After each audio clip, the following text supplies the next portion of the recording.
Now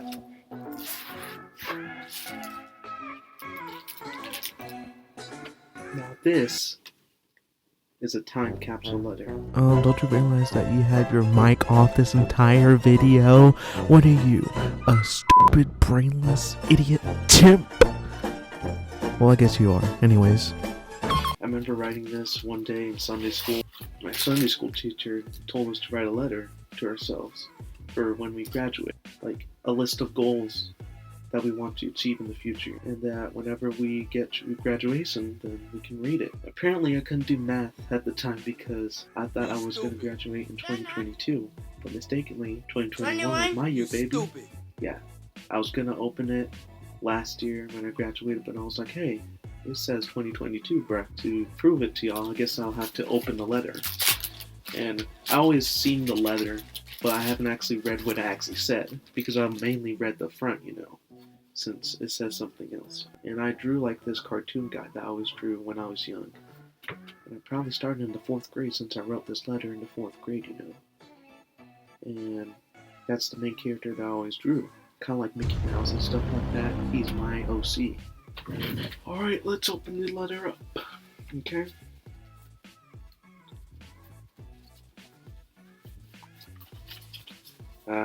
There you go. The front always says, and I always remember, don't open this until, with a bunch of underlinings under it, 2022. And with my dumb self, it's supposed to be 2021, but then again, I wasn't counting straight. Alright, now the moment of truth.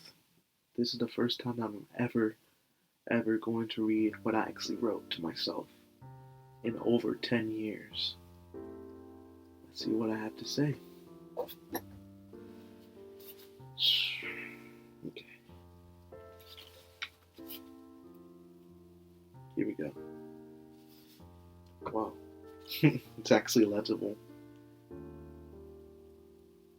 November 25th, 2012. So almost 12 years. Or 10. See, I can't even do math now. Anyways. 23:3. It says G-O dot, probably John, the book of John. I wrote, remember,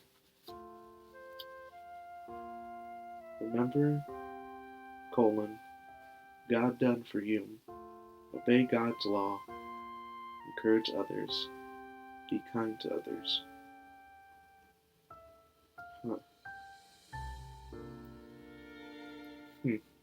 I was expecting something more.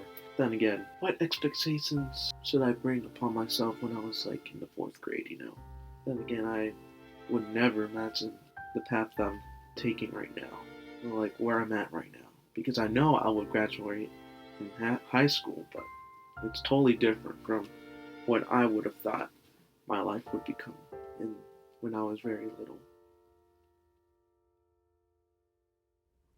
Life isn't perfect. It's very hard to maintain that perceived notion of having a perfect life because we want a happy life, a life that we can feel content in living in, but that isn't possible either because there's always challenges and shortcomings that we have to live by.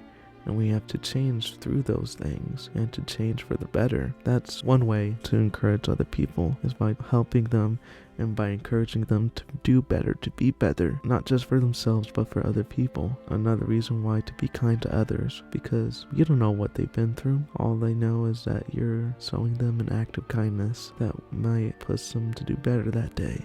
And all the blessings that God has given us, a life that we can choose to be whoever we want to be, and through that life we can choose whether to listen to Him or to our own desires or to the desires of this world, what this world has to offer. And if we choose to obey God, then we must obey God's law.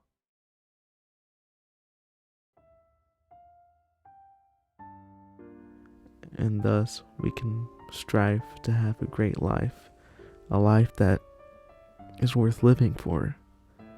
And through our mission of sharing God's love towards people, it's even life worth dying for, because for God so loved the world that He gave His one and only begotten Son, that whosoever believes in Him shall not perish, but have everlasting life.